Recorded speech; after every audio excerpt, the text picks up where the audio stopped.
Bu akademiden hamıya salam dostlar. Mən Əhməd Xan. Yeni dərs videosuyla qarşınızdayıq. Bu dəfəki dərsimizin mövzusu len və rept funksiyaları olacaq. Hatırladım ki, hər iki funksiya bir daha bizdə formulas menüsündə text başlığına aiddir. Hər iki funksiya haqqında ayrı-ayrı məlumat verəcəm. İlk olaraq len funksiyasından danışım. Len funksiyası length sözünün, yəni uzunluq sözünün qısaldılmışıdır. Və adına uyğun olaraq əlbəttə ki, verilən mətndə simvol sayını, yəni mətnin uzunluğunu tapır. Simvol sayı dedikdə bir daha xatırladıram, bura həmin mətndə iştirak edən hərf, rəqəm və yaxud da hər hansı bir durğu işarəsi hər biri aiddir. Gəlin funksiyanın işləməsinə baxaq. Len deyirik.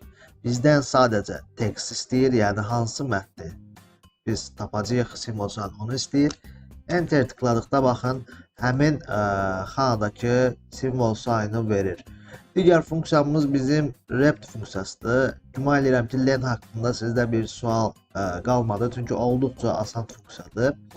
Növbəti funksiyamız reptdir və bu da repeat sözünün, yəni təkrarlamaq sözünün qısaldılmışıdır. Funksiyanın yazılışı gördüyünüz kimi də iki parametr istəyir.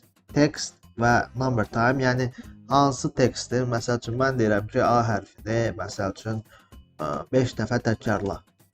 Və gördüyünüz kimi artıq təkrarlamanı həyata keçirir. Belə bir sual yarana bilər ki, bu funksiyalar bizə harda lazım ola bilər? Yəni normalda siz baxdıqda bu sizə mənasız gələ bilər. Amma gəlin kiçik bir praktiki tapşırıqla funksiyaları necə işlədəcəyimizə baxaq.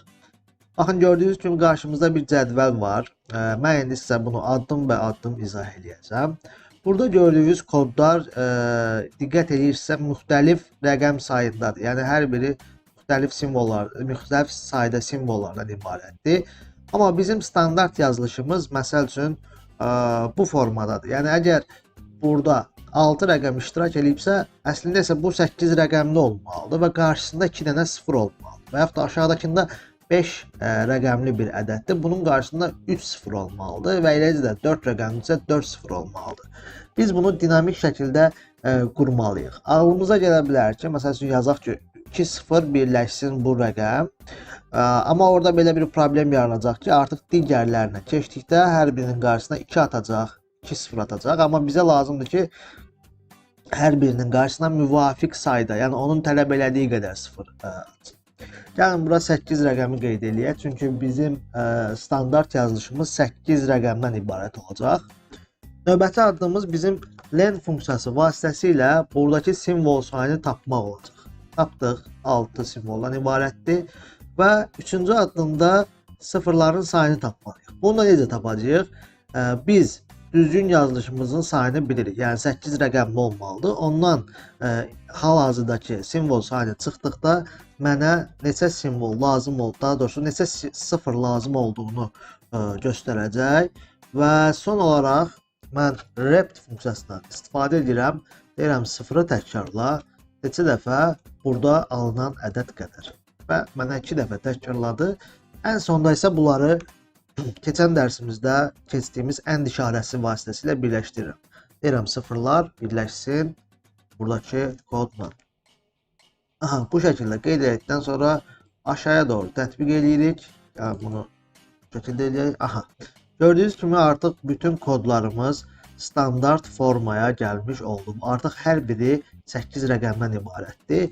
Bunu fərqli yerlərdə istifadə edə bilərsiniz. Məsəl üçün ola bilər ki, məhsul kodlarında istifadə edəsiniz. Sizə proqramdan çıxan kodlar bu şəkildə olsun, amma siz bilirsiniz ki, standart yazılışımız bu formadadır və bunlar bu şəkildə onları düzgün formaya gətirə bilərsiniz. Digər bir misal, məsəl üçün şəxsiyyət vəsiqələrinin seriya nömrəsi yazarkən ola bilər ki, sizdə qarşısında sıfırlar olmasın.